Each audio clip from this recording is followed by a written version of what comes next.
시티는 시티인데 거기다 스마트 붙였어요. 그쵸? 왜 붙였을까요?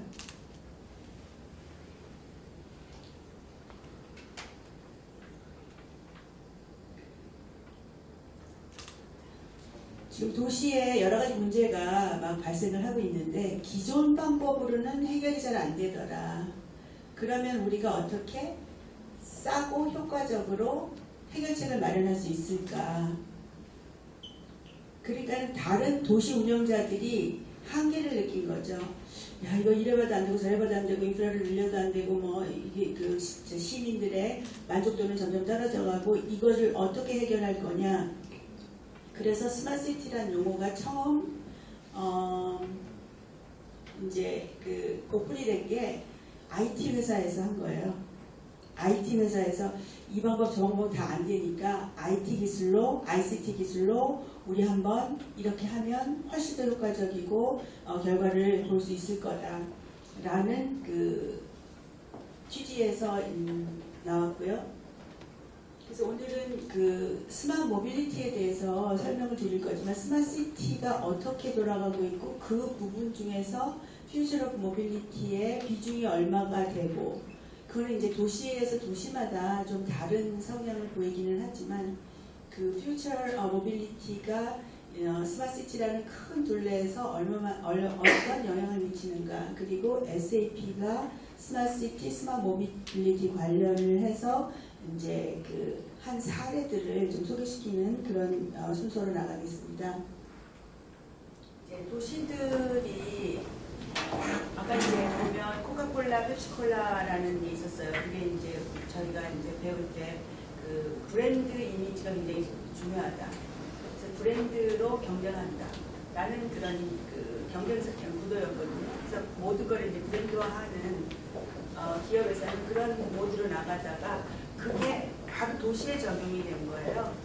도시에서 도시도 도시끼리 이제 경쟁을 하게 되고 탤런트를 유치한다거나 그 다음에 이제 그 도시에 기업을 유치한다거나 이런 경쟁에 들어가면서 도시들이 전부 다 자기의 브랜드화하는 그런 경향을 나타내고 있습니다. 서울시에서도 작년에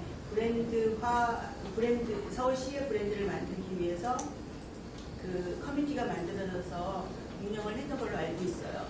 그래서 예를 들자면 런던 같은 경우는 아무래도 거기는 금융의 도시니까 나는 금융의 수도가 되겠다라는 모토로 자기네 그 도시를 브랜딩화했고요.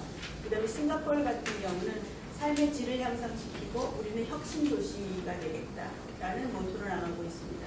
뉴욕 같은 경우는 그 자기네 헤리티지, 그러니까 자기네가 굉장히 창조적인 유산을 가지고 있다라는 거를 얘기를 하고, 페리스 같은 경우는 파리에 오면 모든 게 다 하이 클래스야.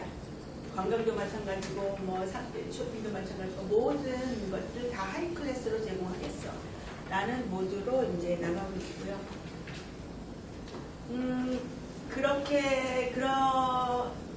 그렇게 브랜드화하는 동시에 이제 고민이 있습니다. 이 가장 큰 고민은 다 아시겠지만 지금 현재도 인구의 거의 50%가 이제 도시에 살고 있죠. 근데 이제 2050년에는 70%, 80%라는 조사 결과가 나온 것도 있습니다. 80%의 세계 인구가 도시에 모일 것이다. 그 중에서도 600개 정도에서 60%의 GDP를 생산을 할 것이다. 부가 집중될 것이다 라는 얘기고요. 그 지역을 인도하고 중국으로 꼽고 있습니다. 인도하고 중국의 도시화가 급격하게 되고 거기에서의 GDP 생산량이 굉장히 높아질 것이다 라고 예측을 하고 있고요. 그리고 많은 그 사람들이 해변가 주변에 산대요. 그것이 급속화가 될 것이다. 그 다음에 이제 그 뉴욕 같은 경우에는 이렇게 사람이 많이 몰리면서 그 교통 혼잡에 드는 비용이 200억 불이 넘어서고 현재 넘어서고 있고 그것을 이제 초과할 것이다. 이런 이제 여러 가지 문제들이 있죠.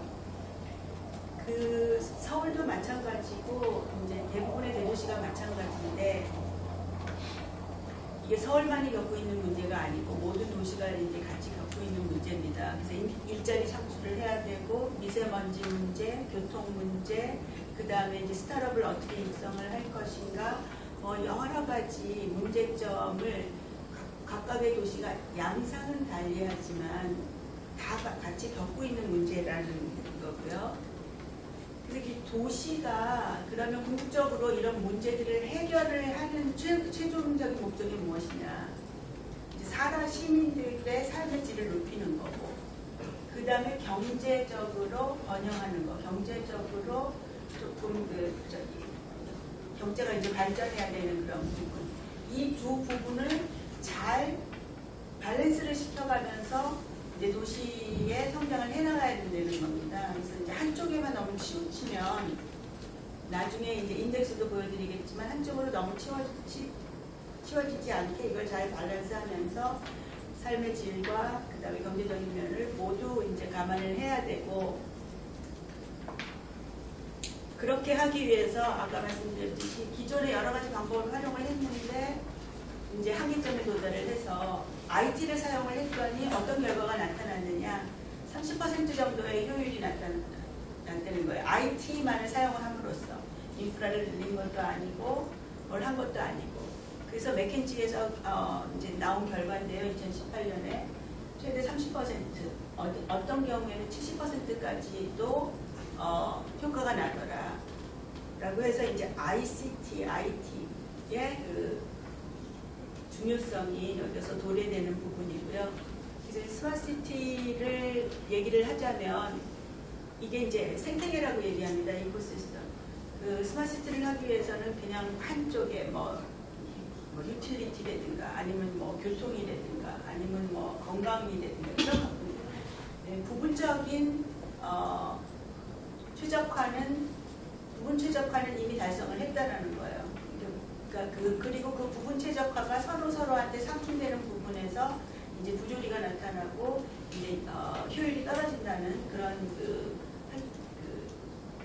발견이 있었고, 그래서 생태계가 같이 협업을 해야 된다. 협업을 함으로써 보다 나은 가치를 시민과 비즈니스에 제공을 한다라는 그런 부분이고요. 그렇게 하기 위해서 스마트시티에서는 필수적인 요소가 혁신 기술입니다. 이노베이션. 혁신이고, 그 다음에 ICT 기술이고, 그리고 데이터. 그래서 스마트시티에서 나중에도 이렇게 모빌리티 말씀을 드리면서 저는 주로 데이터 부분을 많이 다룰 텐데요. ICT 기술, 데이터, 그 다음에 혁신, 이를 통한 혁신. 그래서 새로운 비즈니스 모델을 만들어내는 거고요. 그거의 최종 목표가 비즈니스와 사람에게, 시민들에게 보다 좋은 서비스를 제공을 한다. 그래서 여기서 얘기를 하는 것은 총체적인 최적화입니다. 우리가 지금까지는 부분적인 최적화에 굉장히 노력을 해왔고 그것을 달성을 했다. 그거를 넘어서기 위해서는 우리가 융합을 해야 되고, 융합을 해서 이제 같이 협업을 해야 된다라는 그 점을 강조를 드리고 싶고요. 생태계 말씀을 드렸는데, 이제 생태계가 이렇게 쫙 이렇게 있습니다. 그 스타트업 커뮤니티도 있고, 그다음에 무슨 헬스케어 쪽도 있고, 이렇게 기업들이 쭉 있고, 퍼블릭 섹터도 있고, 그다음에 대학도 있고, 여러 개의 생태계가 합쳐서 이제 그 스마트시티의 목표를 달성을 해야 되는데, 이제 그거의 영역과 단계를 좀 말씀드리자 보면, 첫 번째는 이게 시민 중심이 돼야 된다는 거예요. 지금까지의 정책과 그런 개발 이런 것들이 주로 이렇게 펜스 푸셔라고 그러죠. 저희도 이제 와이칼라 일을 하다 보니까 기획하는 사람이 기획해가지고 이거 좋아 써 라고 이제 얘기하는 경우가 많았는데, 그렇게 했을 때 적용률도 떨어지고 이제 효율이 떨어지기 때문에 이제는 시민 중심, 시민 체험, 시민 주도 이 형식으로 나가야 되는 게 이제 첫 단계고요.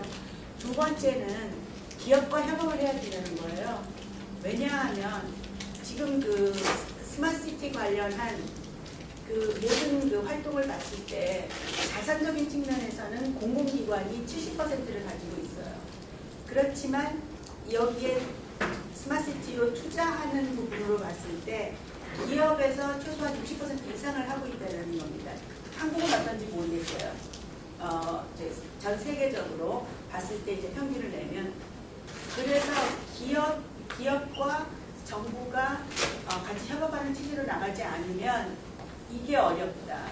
근데 보시면 스마트시티 하면서 아시아 특히 한국도 이제 포함이 되는데 아시아 같은 경우는 정부 주도로 많이 가게 되죠.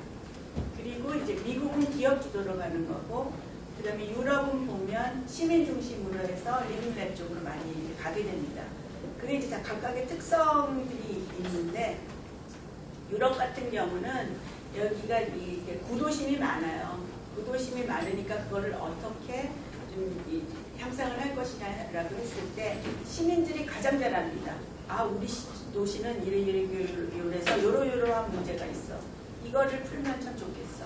라고 해서 이제 리빙랩 시민 중심형으로 가는 거고, 미국은 보면 미국의 개발사가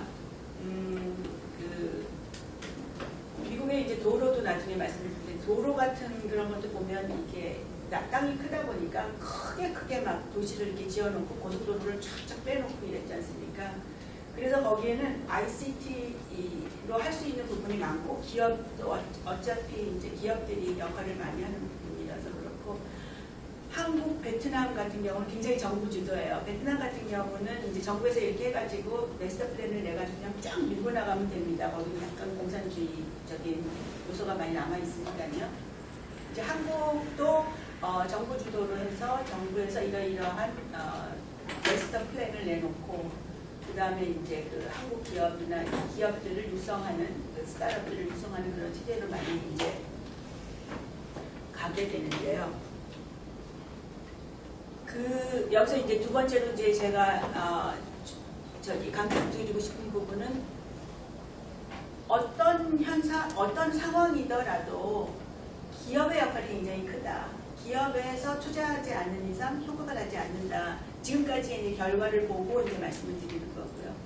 그 다음에는 이제 이렇게 해서 시작을 해서 막 이제 스마트 시티 프로젝트를 막 하고 이렇게 하면서 빅데이터가 막 모이면 그 다음에 해야 되는 게 이제 비즈니스 모델이 나오는데, 비즈니스 모델은 빅데이터에서 나오는 거고, 그렇게 하는 것이 세계적으로 봤을 때 뉴 스타트업, 우리 청소년 스타트업들이 새로운 아이디어로 이제 할 수 있다.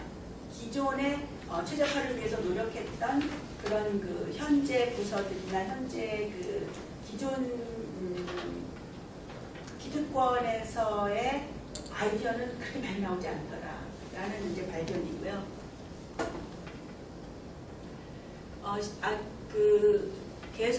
계속적으로 이제 대두되는 부분이 이게 시민 중심이어야 된다, 시민 주도여야 된다, 이런 얘기가 나오는 부분이 시민들이 가지고 있는 페인 포인트를 먼저 이해를 해야 된다는 거죠. 그래서 시민들 입에서 나는 이런 게 힘들어. 우리 동네는 쓰레기가 있는데 그 쓰레기 처리가 어떻게 잘 안 돼가지고 그 문제를 그 지역에 사는 분들이 이제 많이 느끼고 힘들어하고 계신다는 거죠. 그래서 이제 그 시민들의 페인 포인트에 대해서 공감을 하고 거기에 대한 문제 해결책을 찾아내고 문제를 정의를 하는 거죠. 시민들이 나는 이러이러한 페인 포인트가 있어. 그러면 전문가들이 앉아서 그거에 대한 문제를 재정의를 하고 그 문제 재정의된 것을 이제 해결책을 만들어내고 이런 이제 그런 과정으로 가야 되는 거고, 그렇게 접근하는 방법론을 사용을 해야 된다라는 말씀이고, 이제 많은 곳에서 저희 SAP도 마찬가지고 디자인 티킹이라는 방법론을 사용을 하고 있습니다. 그래서 이제 우리가 많은 도전을 가지고 있는데요. 그것들을 이네이블 하는 것들이 다른 것도 이제 뭐 자금도 있어야겠고 뭐 정책도 있어야겠고 그렇지만 스마트시티에서 다른 점은 그거의 메인 포인트, 이네이블러의 메인 포인트가 ICT라는 점. 그래서 우리가 달성하려고 하는 목표는 시민들의 생활을 향상시키고 경제를 부흥시키고 그 다음에 이제 지속 가능한 도시 모델을 만들어내는 것, 이거라고 이제 정리를 할 수 있겠습니다. 그래서 스마트 시티를 보면 여러 가지 이제 포트폴리오가 있는데, 그 중에서 오늘은 스마트 모빌리티, 교통과에서 오셔가지고 스마트 모빌리티에 대해서 좀 얘기를 하자라는 요청을 받았고요. 스마트 모빌리티 측면에서 계속적으로 얘기하지만 이 도시의 교통 문제, 그 다음에 공해 문제, 이런 모든 것들이 한계점에 도달했다. 그래서 이제 그 교통 혼잡 비용이 이제 지속적으로 올라가고 있죠. 이건 제가 서울 거를 가져온 겁니다. 세계적으로도 마찬가지예요. 서울에서는 지금 이제 스마트 모빌리티 대중교통 수단이 굉장히 조금에도 불구하고 자동차 등록 대수가 줄어들지 않고 있어요. 조금이지만 올라가는 형태를 보이고 있습니다. 그리고 이제 지금 교통 문제를 해결하는 부분에 있어서 아까 이제 마이크로 모빌리티라고 얘기를 했는데, 자전거나 아니면 스쿠터, 킥보드 이런 것들이에요. 우리나라에는 그 부분이 굉장히 미미하다. 대중교통이 많이 발전을 해서 그 다음 발전 모델은 그런 마이크로 모빌리티로 가야 하는데, 그 부분에서 상당히 비중적으로 작다라는 거고요. 이거는 아까 보니까 거의 다 이제 커버를 한 것 같아요. 그러면은 이제 모빌리티의 트렌드가 어떠냐? 자율주행차가 있겠고, 그다음에 전기차, 그다음에 이제 공유차, 그다음에 이제 커넥티드 모빌리티. 커넥티드 모빌리티가 이게 이제 4세대 모빌리티의 주요 쟁점이고요. 여기에서 나오는 데이터로 비즈니스 모델을 만들어서 굉장히 확장 가능성이 큰 거죠. 그래서 제가 저 부분에 대해서는 좀 우리 시나 이런 데서 많이 신경을 써야 될 것 같고, 이제 여러분들이 정책을 마련하는데 이제 고심을 많이 하고 계시니까 저보다 훨씬 더 많이 아시리다 생각이 되고요. 그 다음에 이제 시뮬리스 모빌리티 해가지고 마스라는 개념 다 들어보셨죠? 네.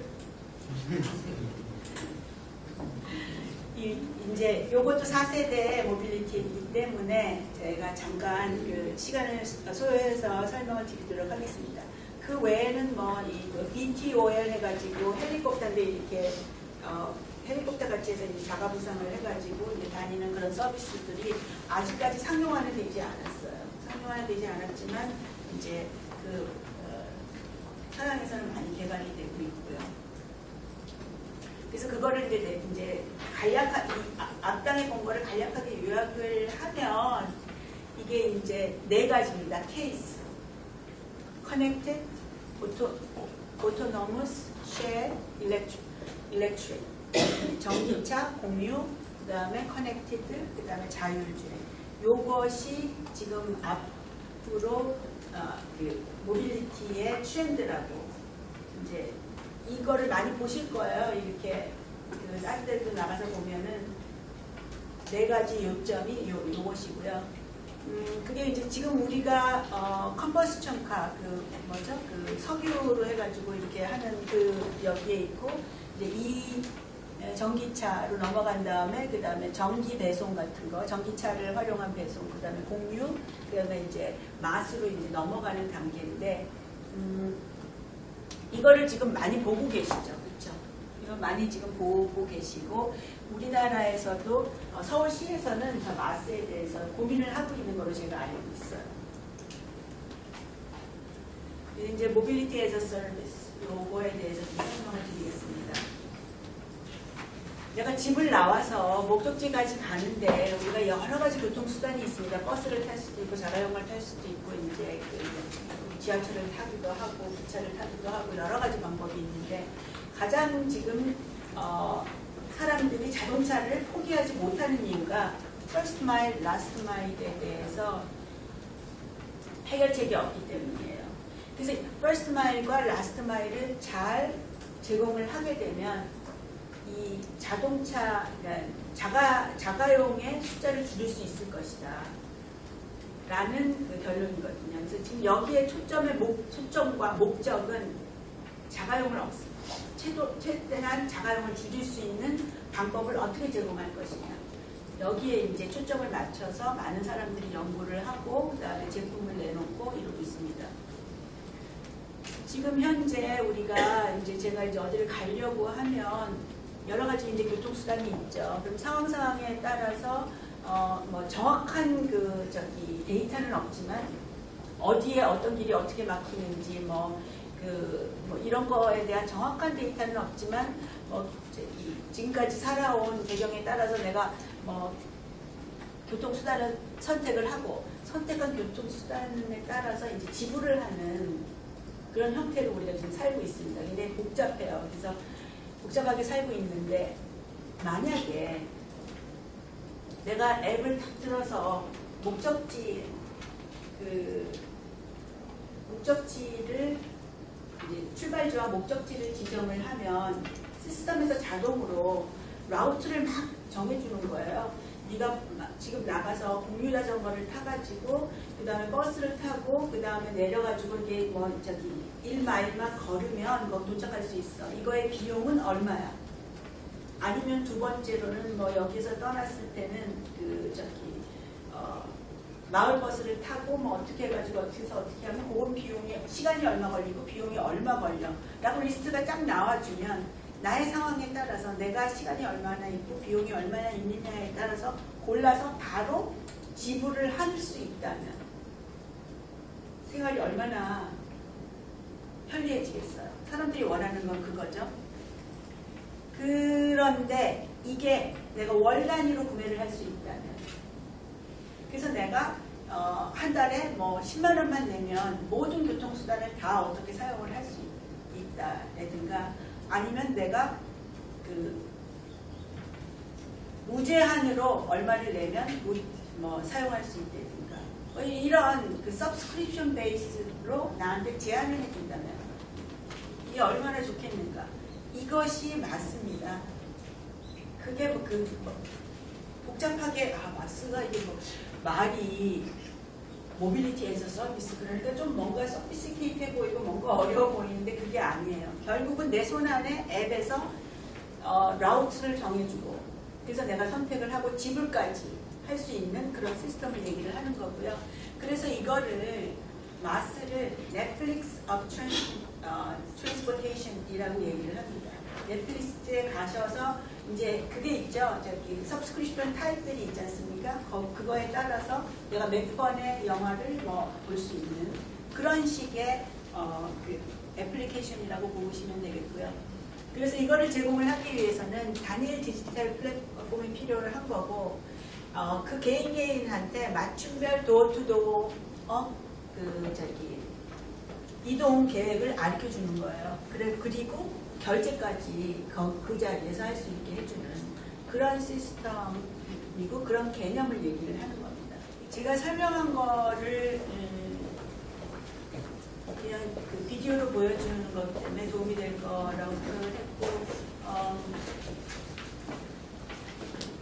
그래서 이 마스는 플랫폼이 있게 되면 이 플랫폼을 각각의 이동 수단들이 전부 다 연결이 돼 있는 거고, 이거를 각각의 개인들이 볼 때는 스마트워치로 볼 수도 있고, 그다음에 모바일로 볼 수도 있고, 여러 가지가 이제 있는데, 여기에는 이제 예약 정보가 들어가고 라우트 정보가 들어가고, 그다음에 이제 싱글 포인트 오브 레지스트레이션, 그래서 이제 그런 거, 그다음에 이런 데이터들이 리얼타임으로 들어가는 거예요. 기존에 있는 걸로 들어가는 게 아니라 리얼타임으로 들어가고 이제 계산도 되고 하기 때문에 사실은 소비자 입장에서 봤을 때는 시간과 비용이 굉장히 절감이 되는데, 헬싱키에서 쓰고 있는 건 우버는 안 들어갔어요. 왜냐하면 패키지를 이렇게 하면서 이 오퍼레이터가 디스카운트 같은 거를 주고 합니다. 근데 우버는 자기는 그러고 싶지 않다고 해서 안 들어갔어요. 그래서 여기에서는 약간 컨플릭트가 생길 수가 있지만 결국 사용자들한테는 굉장히 이제 도움이 되는 시스템이다. 그래서 지금 약간의 이제 그 가입자 문제가 있고 이런 거는 그 기업의 이익 문제 때문에 일어나는 거지 시민들의 그 불편이나 이런 문제에서 들어가는 건 아니고요. 지금 이제 이 회사들이 전부 다 유럽 회사들이에요. 유럽에서는 이 마스가 2016년부터 헬싱키의 그것부터 이제 그 나와가지고 굉장히 그 활성화되고 있는 상황이고요. 우리나라에도 이거가 있습니다. 예를 들면 출발을 해서 이게 최종 도착지까지 있는데 그 과정에는 이제 환승의 과정이 있고요. 우리나라에도 여러 가지 서비스들이 있죠. 자동차 관련한 쉐어도 있고, 그 다음에 그 자전거에 대한 공유 자전거도 있고, 그 여러 가지 서비스들이 제공이 되고 있는데 이 정보들이 전부 다 한 플랫폼으로 들어와야 되는 거죠.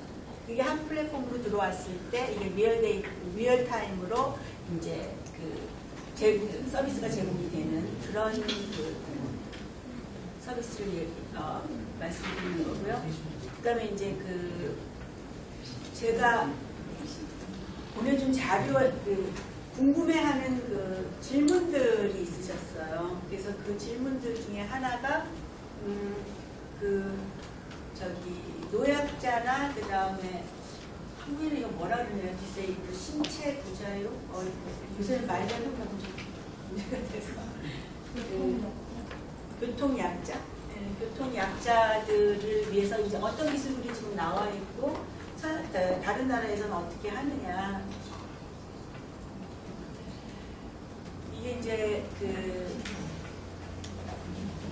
우리가 모빌리티를 얘기를 할 때 세 가지 측면이 있습니다. 어떻게 교통 관련한 서비스를 잘 제공을 할 것이냐. 여기에서 세 가지 포인트가 하나는 이제 모빌리티죠. 이동 수단인 거죠.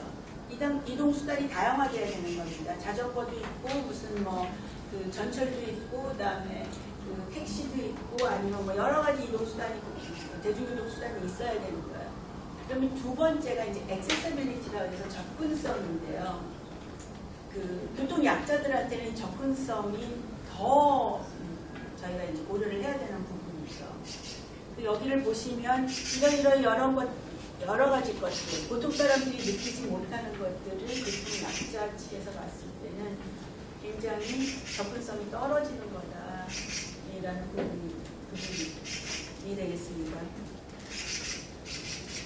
그래서 이제 그 Assistive Tech Industry라 그래가지고 이제 보조 기술 산업 쪽에서 시장이 계속 확장이 되고 있고 이거는 뭐냐 하면 마이숫이라는 건데 이제 잘 못 걷는 분들한테 이제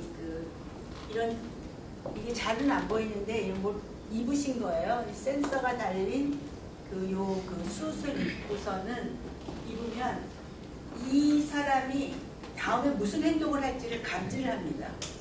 감지를 해서 이 사람이 예를 들면 다리를 올리려고 하면 중요 부분에 힘을 보태주는 거예요.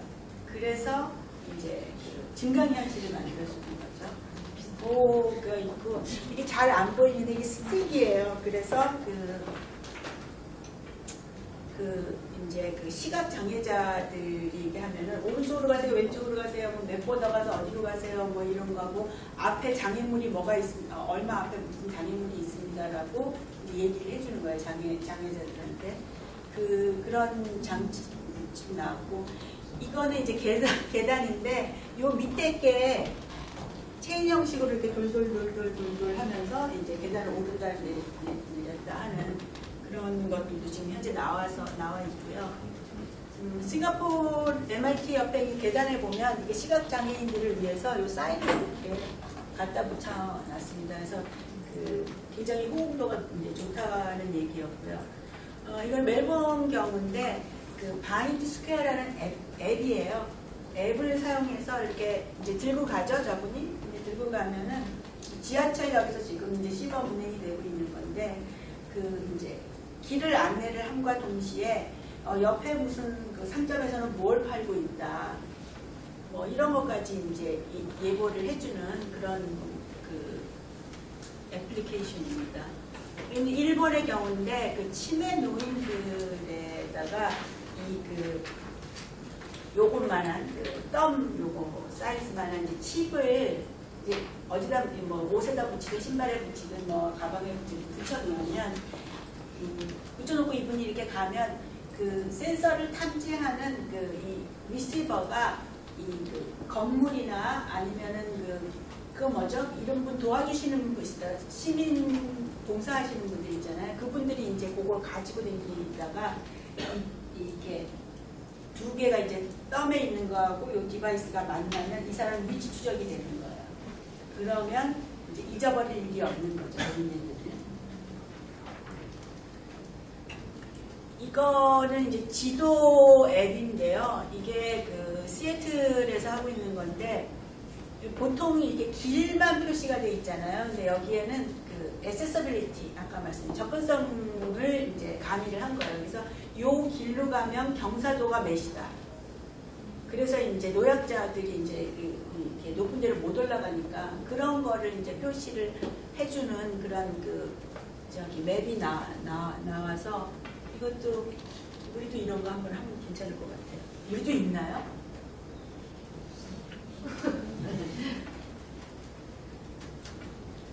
그리고 이제 마이크로 모빌리티라는 건데 이 사진은 좀 흐려서 여기까지 안 나오는데 이게 그 길에다가 밤에 자전거를 잘 탈 수 있도록 라이트이 쫙 들어옵니다.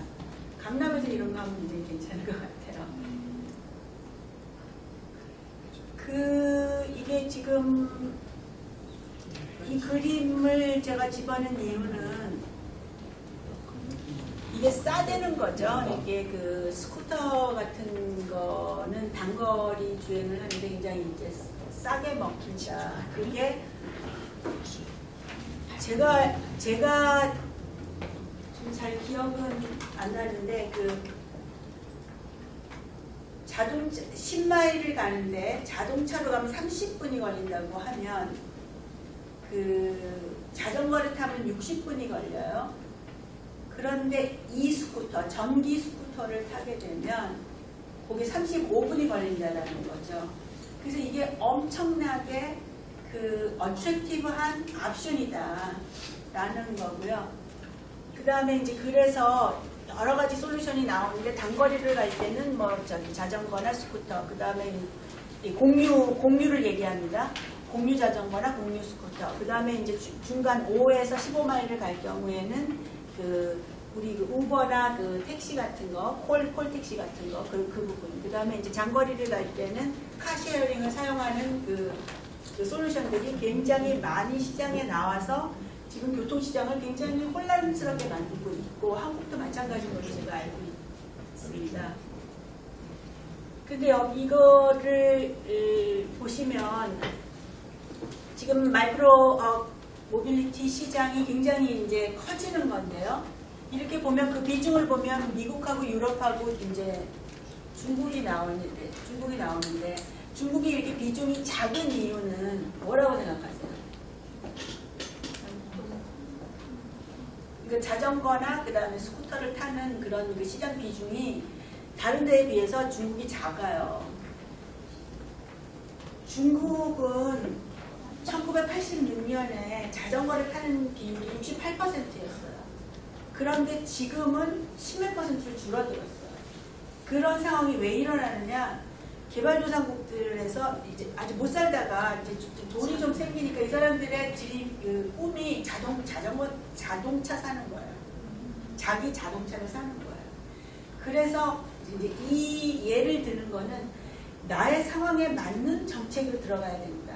그렇다면 서울시에서는 어디에 속하겠느냐 이게.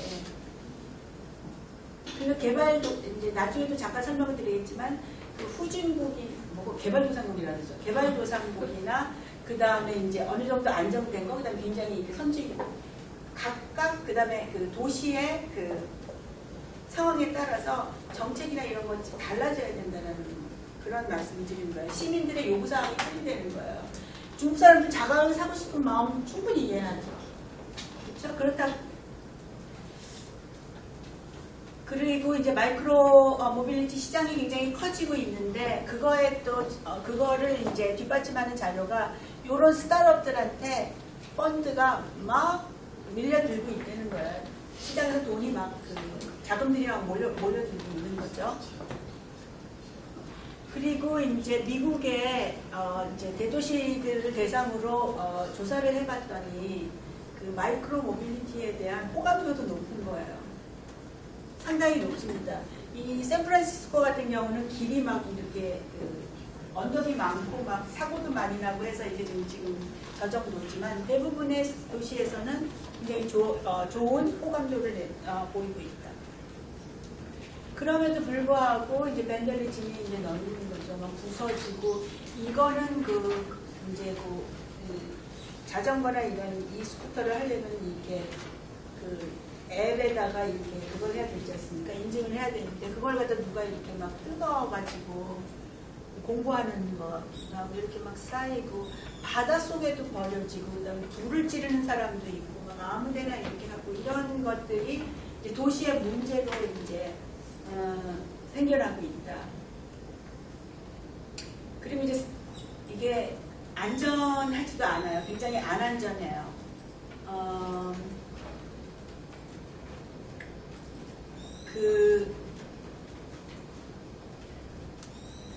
스쿠터 지금 요새 나온 거 그것들의 속도가 얼마 정도 되는지 아십니까? 아까 비디오에서 나왔어요. 그거 맞아요. 근데 15 mile per hour, 15마일이니까 그게 24km예요. 시간당. 최소한. 100m 15초. 미니멈이. 그리고 높이 가면 80도 가는 게 있어요. 그래서 젊은 사람들이 그 스피드를 즐겨요. 라이센스 없이 스피드를 즐길 수 있는 그런 거죠. 그래가지고 사고가 나는 유형을 보면 뭐하고 부딪혀서 나는 건 20%밖에 안 되고 지가 넘어지는 게 80%예요. 넘어졌을 때 이제 헬멧을 안 쓰고 있을 경우는 굉장히 여기 머리도 많이 트라우마에 걸리고 있고 굉장히 위험한 그런 상황인 거죠. 그러면 이 스쿠터가 합법적이냐? 런던에서는 일주일에 한 100개가 적발이 된다고 하죠. 그래서 이제 이 사람들이 인터뷰한 걸 이렇게 들어보면, 야, 이 스쿠터 파는 회사에서 이거 불법이라고 얘기 안 했어. 라는 거죠. 그래서 내가, 야, 500파운드나 주고 샀는데 이걸 좀 어떻게 하란 말이야.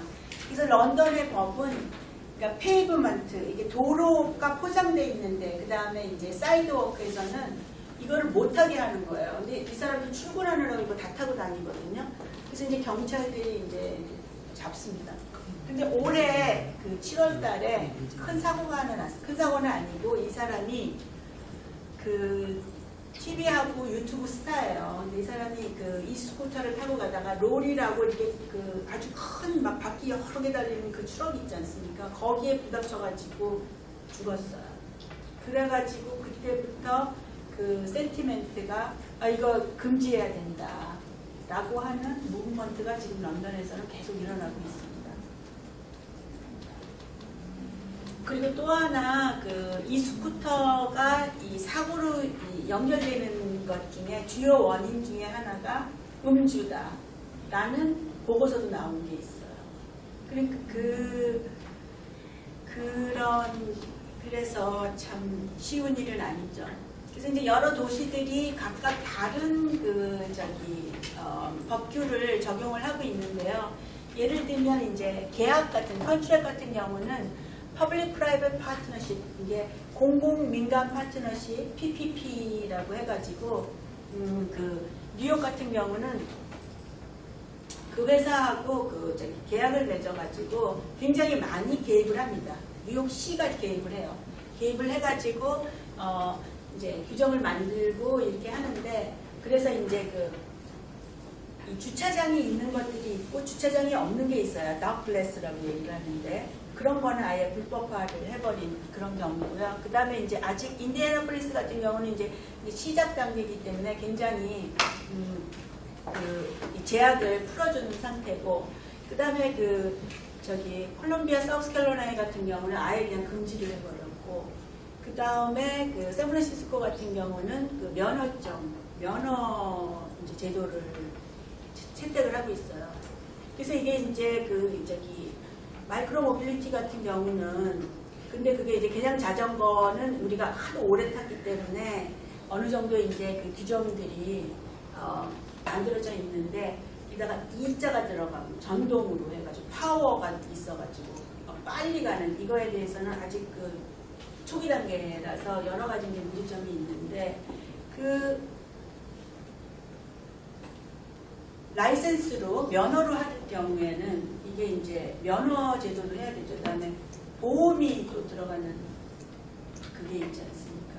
그래서 이제 상당히 이제 복잡해지는 상황으로 간다고 얘기를 하고 있고, 이걸로 사고를 당한 사람들은 많은 경우 젊은 애들이 막 갑자기 이렇게 길에서 튀어나왔다든가, 그래서 사고가 났을 때는 얘네들이 이제 면허도 없고 저거 타면서 집에서 사도 이렇게 잠깐 가는데 무슨 이 신분증도 안 가져가지 않겠습니까? 신분증도 없고 그래가지고 손해보는 경우가 굉장히 많다고 합니다. 그래서 자동차 운전자들이 손해보는 경우가 굉장히 많다. 라는 경우고, 이 스마트 트래픽 같은 경우는 제가 트래픽 시스템에 대한 건데 몇 가지 사례를 보여드릴게요. 이거는 진짜 봤으면 좋겠는데 이걸 어떻게 다시 한 번만 도와주세요. 이거는 될 거예요. 제가 다운로드 받은 거라가지고 이게 난징에서 있었던 건데요. 난징에 이제 인구가 갑자기 폭발적으로 늘어나고 하니까 교통체증이 많았어요. 그래서 이제 거기에서 Nanjing, one of China's major cities. The former capital has a population of 8 million, growing fast. Already, traffic volume is immense, making it a huge challenge for the city government to ensure mobility of its citizens. Big data, the Internet of Things, and SAP HANA come to the rescue. We want to help the government, help people first to measure, to understand traffic. Because if we can't measure it, we can't manage it. Together with SAP, the city of Nanjing developed a next-generation solution. This includes sensors in all taxis and buses, as well as RFID chips in travel cards, all communicating automatically with traffic cameras. All the information is there, but they don't have the ability to leverage this kind of information to find out the pattern of the city traffic. To make sense of the data, the SAP Innovation Center in Nanjing is using advanced analytical algorithms on the SAP HANA platform to provide a traffic performance index system. All information flows together in one huge digital map, the Smarter Nanjing Center. In total, in our platform, the traffic platform, it processes over 100 million records per day. This helps the city in its traffic planning process and allows for fast response to traffic congestions and prediction of patterns.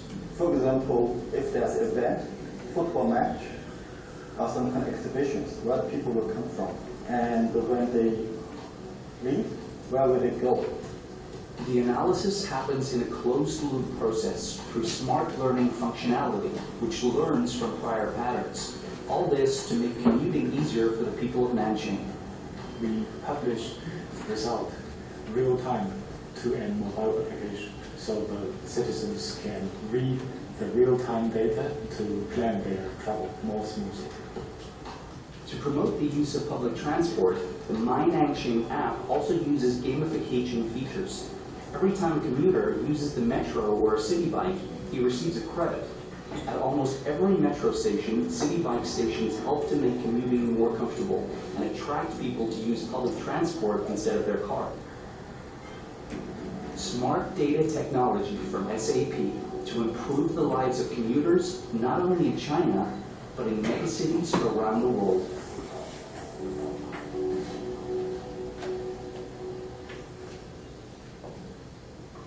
여기에서 상황실이나 이런 거를 보면 IT로 전부 다 한 게 맞아요. 그 IoT 센서를 이용을 해서 데이터를 다 모아서 이제 그 상황실에서 그 패턴을 분석을 하고 그 패턴을 분석을 해서 그 예측을 하는 거죠.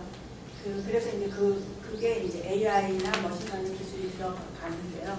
여기서 제일 중요한 게 데이터가 없으면 안 되는 거고 데이터를 어떻게 모아서 어떻게 그 가공을 할 것이냐는 그 문제인데 이거는 그 이제 아주 큰 문제이기 때문에 그 중앙정부나 그 다음에 이제 서울시에서 이제 하는 부분이 굉장히 많을 것 같아요. 그래서 제가 그냥 이그젬플로 해외에서는 이렇게 한다. 근데 이렇게 시스템을 갖추기 위해서는 그 밑바닥에서 각 그 관련된 그 부서들이 전부 다 오픈마인드로 협업을 해야 되는 과정이에요. 그래서 시스템을 사실은 들여놓는 것은 그렇게 시간이 걸리는 게 아니에요. 그러니까 그 전에 각각의 그 관련 부서끼리의 그 업무 협업이라든가 뭐 이런 것들이 전부 다 스트림라인 됐을 때 가능한 거기 때문에 IT 하는 사람들은 이렇게 얘기합니다. 그래, 기술은 있어. 어떻게 해줄까를 얘기해라고 이제 얘기를 하는 거기 때문에 그런 이제 어려움들이 많으신 거를 알고 있고요. 네. 그다음에 이거는 요거를 잠깐 보여드릴 텐데 이거는 그 아직 프로토타입인 것 같아요. 이게 저기 이제 핸드폰을 보면 우리 그거 뭐죠? 호카모니가 뭐 찾으러 다니는 것처럼 이렇게 딱 되면 그 길에 대한 정보가 다 떠올라요.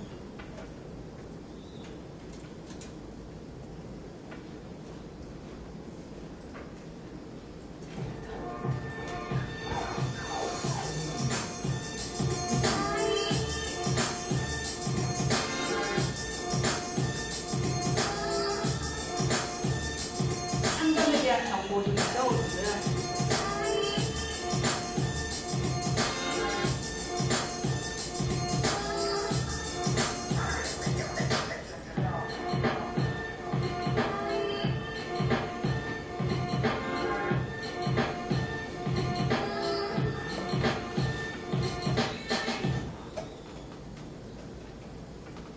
그리고 이제 마지막은 그 뉴욕의 그 지하철에 있는 앱입니다. 한번 보시면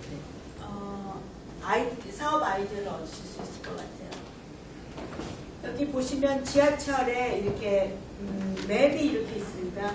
그 지하철 노선이 이렇게 표시된 맵인데 그거를 가져가서 이렇게 이제 자기 그 핸드폰에다가 앱을 찍게 되면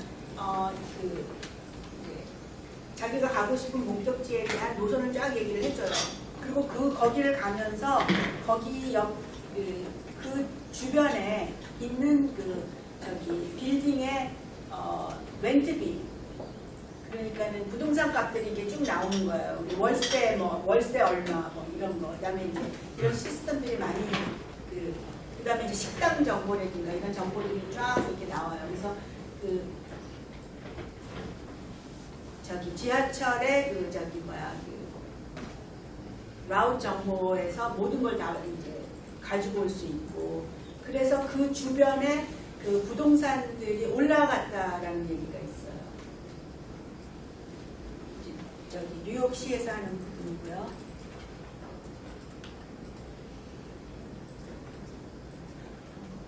그 다음에 이제 거버넌스 부분에 대해서 잠깐 얘기를 하면, 보스턴이 미국에서 그게 이제 좀 오래된 도시잖아요. 근데 여기가 아주 유명해요. 그 보스턴의 시민 만족도가 이제 바닥을 치고 있거든요. 그 고민을 하다가 보스턴에서 버라는 프로젝트를 시작했어요. 보스턴 About Result. 그런 프로젝트를 시작을 했는데, 여기에서 이제 하는 거는 이 45개 부서에 자기의 KPI를 다 주는 거예요. 시정 지표하고 어떻게 이제 평가되는 거예요. 그래서 2,000개 이상의 평가 지표를 다 만들어가지고 그거를 운영을 하면서 그거를 분기별로 보스턴 그 시 웹사이트에 올립니다. 공개를 하는 거죠, 투명하게. 그렇게 함으로써 시민 만족도가 굉장히 올라간 사례인데요. 이거는 이제 정책적인 부분이고요. 그렇게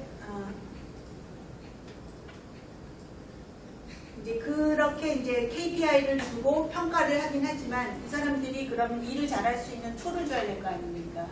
그래서 이제 그 툴 중에 하나 예를 들어서 보여드리면 길을 가다 보면 동네가 오래되고 시에 예산이 없어가지고 이런 파토들이 엄청나게 많은 거예요. 그렇게 되면 이게 자동차의 그 사고라든가 자동차 고장과 연결이 돼가지고 이제 위험한 상황이 되는데 이런 팟이 있으면 시민들이 자기 핸드폰을 가지고 이제 시에서 보내준 앱을 해서 거기서 사진을 찍어가지고 올리든지 아니면 그 시에서 운영하고 있는 그 자동 차량이 있는데 그 차량에다가 이제 센서를 붙여가지고 자동적으로 사진을 찍게 해서 이게 앱이고요. 그 다음에 이제 사진을 찍어서 올리면 이게 등록이 됩니다. 그러면 이게 등록된 것이 이제 지도하고 연결이 돼가지고 위치가 나오게 되는 거죠. 그러면 이 위치가 나오게 되면 거기서 가장 가깝게 있는 그 작업자한테 이제 작업 지시가 내려가게 되는 거죠. 그러면 가가지고 이제 고쳐서 공사 시간이 50% 단축이 됐다 그래요. 그리고 이제 이거를 시민들이 그러니까 100개가 만약에 올라온다면 시민들이 올리는 퍼센테이지가 34%. 이게 초기 데이터예요. 2014년도. 그래서 지금은 이제 어떻게 되는지 정확히는 잘 모르겠지만 예를 들면 이런 거고요. 그 다음에 그 관리자들한테는 툴이 있어야 될 거 아닙니까? 정책도 잘 만들어야 되고 뭐 예측도 해야 되고 하는 거니까. 그래서 이분들한테는 뭐 예산 관련, 그 다음에 뭐 치안 관련 이런 거에 대해서 이 시뮬레이션 할 수 있는 툴을 준 거예요. 실시간 정보가 쫙 들어오게 되면 그거를 보고 어떤 상황이 일어날 건가를 예측을 하고 그 다음에 그거에 맞춰서 그 의사결정을 바로바로 내릴 수 있게 하는 대시보드. 그러니까 거의 그 서울시장실에 있는 그 대시보드 같은 그런 거를 이제 관리자들한테 줘서 이제 그 시민의 일의 성과가 나서 그 시민들의 그 만족도를 이제 올렸다라는 얘기고요. 그 다음에 이거는 Urban Mobility Index라 그래서 도시들을 그 점수를 준 거예요. 이 도시가 모빌리티 측면에서는 얼마나 잘 하고 있는가라는 인덱스인데 이게 이제 2018년도 거고요. 모빌리티의 역사를 보면 그 인더스트리 역사하고 똑같습니다. 인더스트리 1차 산업혁명, 2차 산업혁명, 3차 산업혁명, 4차 산업혁명까지 이제 가게 되는데 1차 산업혁명 당시에는 그거였죠. 농업사회였기 때문에 우리가 이렇게 수로를 활용을 한다든가 아니면 이제 말을 활용을 해서 했고 이 수로하고 말이 모빌리티의 가장 큰 부분을 차지했고 2차 같은 경우는 말 대신에 이제 자전거가 들어왔고 그 다음에 이제 스팀 엔진이 나오면서 이 철도가 놓이게 되고 그래서 이제 그러면서 이제 약간의 그 대중교통이라는 개념이 등장하게 됐고요. 그다음에 3차 그 모빌리티 3.0 같은 경우에 보면 이제 길이 나아지면서 자동차들이 이제 부밍을 하는 그런 시대입니다. 4차 산업에서는 아까 말씀드린 마스, 모빌리티 에서 서비스, 그 다음에 빅데이터를 활용한 서비스를 제공을 하는 것. 그래서 이제 여러분들이 그거 뭐 우버라든가 뭐 그런 것들을 전부 다 빅데이터를 활용한 서비스를 제공하는 업체라고 보시면 됩니다. 그래서 이제 어떤 캐테고리로 이제 그 도시를 점수를 매겼느냐 하면 머추리티 부분, 성숙도, 그 다음에 이노베이션 부분, 혁신성, 그 다음에 퍼포먼스 부분, 성능 이렇게 세 가지 부분이었는데요. 그 머추리티 같은 경우는 주로 이제 그 대중교통이 얼마나 잘 활성화되어 있느냐, 가격이 얼마나 싸느냐, 뭐 이런 그 캐테고리들이고요. 그 다음에 이제 이노베이션 혁신 부분에서는 이제 모빌리티 플랫폼이 얼마나 많으냐, 그러니까 이제 우버가 작동이 되느냐, 뭐 이런 거를 보시면 되겠고, 그 다음에 이제 공유 플랫폼들이 얼마나 많으냐라는 부분이고, 그 다음에 성능 부분에서는 그 공기 오염 문제, 그 다음에 얼마나 길이 막히느냐, 이런 걸로 이제 평가를 했어요. 그래서 이렇게 보시면 1등이 싱가포르인데 이게 100점 만점이에요. 100점 만점했는데 59.3이 나온 거고, 한국은 29등이에요. 그래서 여기 중간에 들어가는데 45.8입니다. 그리고 제가 그 평가를 한번 읽어보려고 했더니 평가는 안 나왔어요. 등수가 너무 밑으로 가가지고. 싱가포르 다른 데에 대해서는 평가를 제가 보여드리겠습니다. 요거는 이제 그 성숙도에서 홍콩이 제일 좋은 점수를 얻었고요. 그 다음에 혁신 부분에서는 싱가포르, 그 다음에 그 성능 부분에서는 이제 스톡홈 암스테르담이 이제 점수를 얻었고요. 그래서 이렇게 보면 홍콩 같은 경우는 이제 54점인데, 아까 이제 대중교통 쪽에서는 점수가 굉장히 좋았다고 그랬는데, 점수가 제일 나쁜 부분이 이제 이노베이션, 혁신 쪽에서 제일 나빴어요. 결국은 여기는 그 플랫폼이 없다는 거죠. 그래서 뭐 자율주행이나 공유 자동차, 공유 뭐 이런 차 이런 것들이 아직까지 이제 활성화가 안 된 부분이고, 그 다음에 거기에서 이제 대중교통이 잘 됐다 그랬는데, 잘 된 이유는 대중교통 부분에서 그 스마트 파킹이라든가 스마트 트래픽 사인, 교통 뭐죠, 사인, 빨간불 노란불 그 부분이 이제 잘 됐다, 미리 좋은 점수를 얻었는데, 스마트 트래픽 시그널은 우리나라에 없는 것 같아요. 그게 교통 상황을 감지를 해서 신호를 내려주는 거예요. 그래서 예를 들어서 UPS, 미국의 UPS 같은 경우는 드라이버들이, 운전하시는 분들이 전부 다 이제 앱을 하나 가지고 아이패드 같은 걸 가지고 있고, 그걸로 지금 여기 배달하고 여기 배달하고 여기 배달하고 이렇게 라웃이 쭉 나와요. 근데 라웃을 만들어가는 로직 중에 하나가 뭐냐 하면 좌회전을 하지 말아라. 좌회전이 최소화된 라웃을 만들어 나갑니다. 그 이유는 이렇게 봤더니 좌회전을 할 때 시간도 많이 걸리고 사고도 많이 나더라. 이래서 이제 그렇게 하는 거거든요.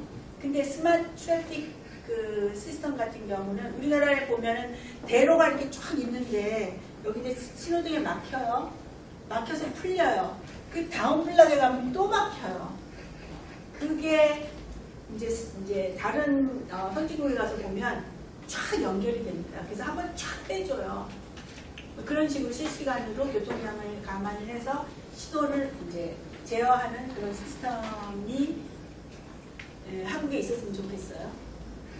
그럼 싱가포르 같은 경우는, 싱가포르이 원래 스타트업 커뮤니티에서는 싱가포르처럼 혁신이 안 되는 데가 없다, 막 이렇게 얘기를 하던데요. 그래서인지 싱가포르에서 몇 년 전부터 엄청 IT에 돈을 예산을 많이 퍼붓습니다. 그렇게 하면서 이제 자율자동차라든가 그 다음에 멀티 모로 플랫폼이라 그래가지고 거의 마스 비슷한, 마스까지는 안 가지만 플랫폼들을 여러 가지 이동수단의 플랫폼을 연결하는 그런 작업을 하게 되고, 그리고 이제 지금 하고 있는 프로젝트 중에 하나가 Vehicle to Everything. 이거는 커넥티드, 아까 커넥티드 말씀드렸죠. 케이스에서 커넥티드. 아까도 이게 뭐였죠? 한번 말씀해 보세요. 케이스가 뭐의 약자죠? 커넥티드, 오토노머스, 자율자동차, 일렉트로닉, 그 다음에 S, 쉐어. 그렇죠. 근데 이제 여기에서는 비클과 비클에 관련된 모든 거를 연결을 하겠다라는 야심찬 프로젝트를 지금 수행을 하고 있어요. 그래서 굉장히 혁신적인 부분에서 점수를 많이 받아가지고 지금까지는 홍콩이 1등을 하고 있었는데 이제 싱가포르이 1등으로 이제 올해 작년에 처음 부상을 했고요. 그다음에 암스테르담 같은 경우는 자전거가 60%, 대중교통이 18%. 그 다음에 이제 스톡홀m 같은 경우는 안전 부분, 그 다음에 스마트 트래픽, 그 다음에 이제 그 이동 수단이 굉장히 균형 잡혀 있고, 그 다음에 공기 오염이 낮고 뭐 이런 부분에서 했지만 스톡홀m도 아직까지 이제 마스나 공유차 자율주행차쯤에서는 조금 부족하다라는 이제 평가가 나왔습니다. 서울 것도 굉장히 읽어보고 싶었는데요. 네. 서울 근데 29분이라서 이렇게 막 설명을 안 해놨더라고요. 그래서 이게 지금 제가 5분 안에 끝내라고 그래서 지금 넘어가면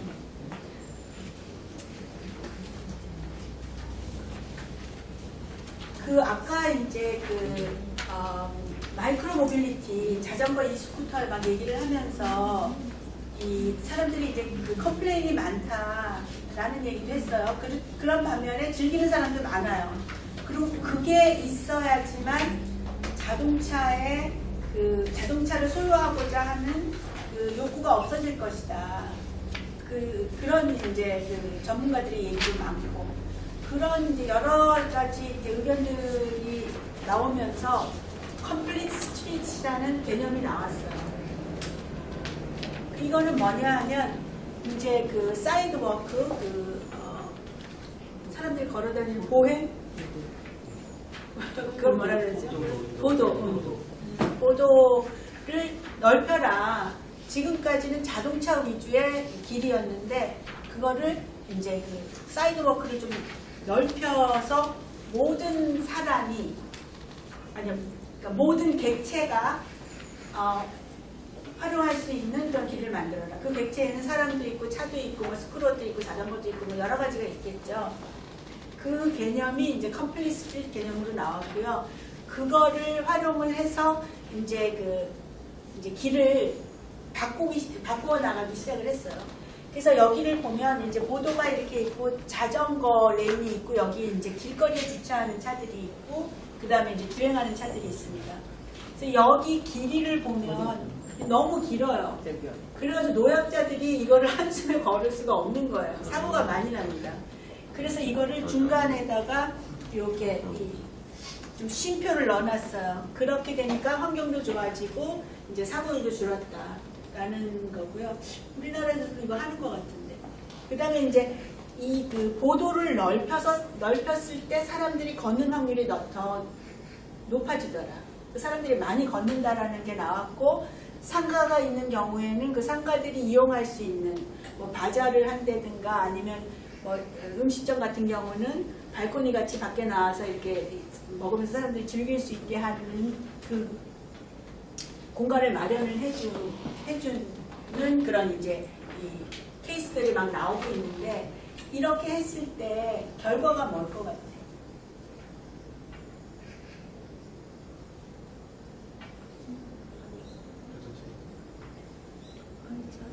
부동산 값이 오르는 우리나라 사람들 부동산 값 굉장히 민감하지 않습니까?